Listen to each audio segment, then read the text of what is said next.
You're looking at the ZenFone 7 Pro, Asus's new flagship phone, but just like its predecessor, this phone's claim to fame is its flip camera.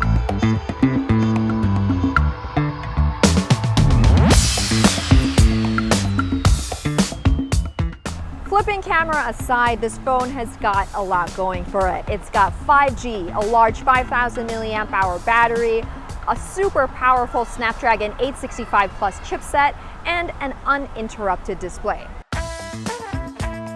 But along with this upgrade in features, Asus also upgraded the price to levels that are tough to justify.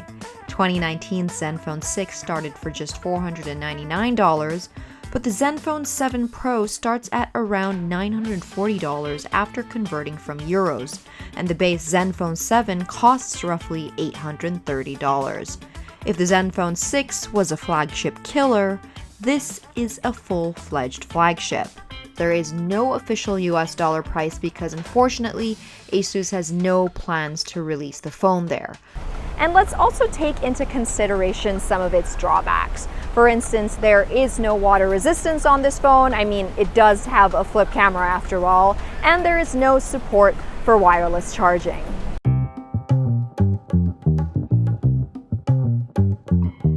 The camera unit is composed of 3 lenses that smoothly flip over the top of the phone with a click on the touchscreen. This allows you to use its higher resolution cameras, which are normally reserved for the back of the phone as front-facing shooters. Because of this, Asus eliminated the front camera altogether, delivering on a completely uninterrupted display on the ZenFone Pro. Many of you might remember the flipping camera from the ZenFone 6 when it was first introduced. For the ZenFone 7 series, Asus upgraded the flip camera's motor to one that it says is smoother, more durable, and more versatile due to the addition of a new angle sensor. The flip cam is quoted to endure 200,000 flips, lasting you about 5 years or twice as long as the ZenFone 6. Of course, I can't speak to the durability of the phone, but it has a good track record. In the week or so that I've spent using it, I've had fun with the flip camera, and I think it's a cool and clever solution that's well thought out and integrated with useful features. It allowed me to get creative and shoot pictures from different angles that I probably would have never shot from.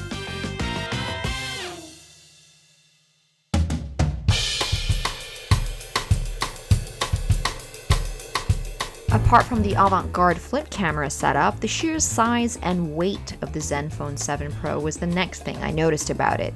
It's one of the heaviest phones I've used, and I often find myself navigating it with 2 hands.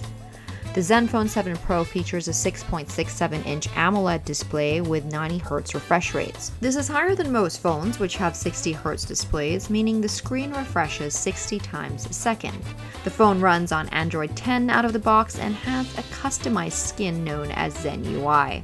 It reminds me of stock Android, but overall I found it clean, simple, and easy to navigate. On the right side of the handset, there's 2 buttons which include volume control and a fingerprint reader that doubles up as a power button, and it can also be customized. The side fingerprint works seamlessly and was easy to get used to. At the bottom, you'll find the USB Type-C port, a microphone, and a notification LED. But unfortunately for wired headphone fans this time around, the ZenFone does not have a headphone jack.